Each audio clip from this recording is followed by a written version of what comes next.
Comme promis, c'est bon. Je mets en ligne ma recette là, que j'ai fait hier soir. D'abord, il fallait quand même que je la goûte, hein, parce que au cas où que ce soit pas bon. Alors, c'est une tarte à la crème pâtissière aux prunes. Après, vous pouvez utiliser n'importe quel fruit. Moi, j'avais énormément de prunes, donc j'ai tout fait aux prunes. La crème pâtissière et le dessus. Pour la pâte sablée, je vais utiliser 230 g de farine char avec une pincée de sel dedans, 50 g de poudre d'amande, 130 g de beurre à température ambiante, 125 g de sucre roux et 3 œufs. Pour la crème pâtissière, je vais faire chauffer... C'était mon chien.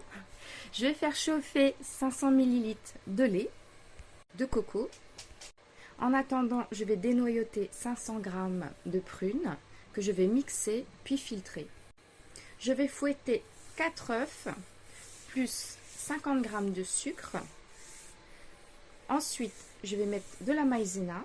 Une fois que mon lait de coco est chaud, je vais en verser un petit peu dans le mélange œuf, sucre, maïzena. Bien mélanger, puis après je vais rajouter le reste du lait.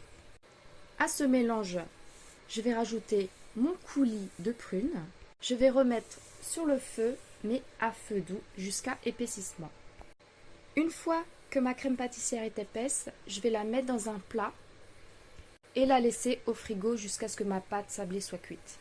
Ensuite, je verse ma crème pâtissière sur ma tarte, puis je décore avec les fruits et remettre au frigo jusqu'à dégustation. Voilà pour le dessert d'aujourd'hui. Après, j'ai encore la recette des roulés aux courgettes à vous montrer. J'espère que cette vidéo vous a plu, parce que c'est un peu une première pour moi. Donc voilà, n'hésitez pas à me dire si vous préférez avoir des vidéos qui sont peut-être plus longues ou mieux expliquées. Enfin, en tout cas, dites-moi. Et si jamais vous avez des idées de recettes un peu particulières que vous ne mangez plus à cause du gluten et du lactose, bah dites-le moi, comme ça moi je vais essayer, je vais faire plusieurs tests et on verra si ça marche. Et si ça marche, eh ben je vous la partage. À bientôt!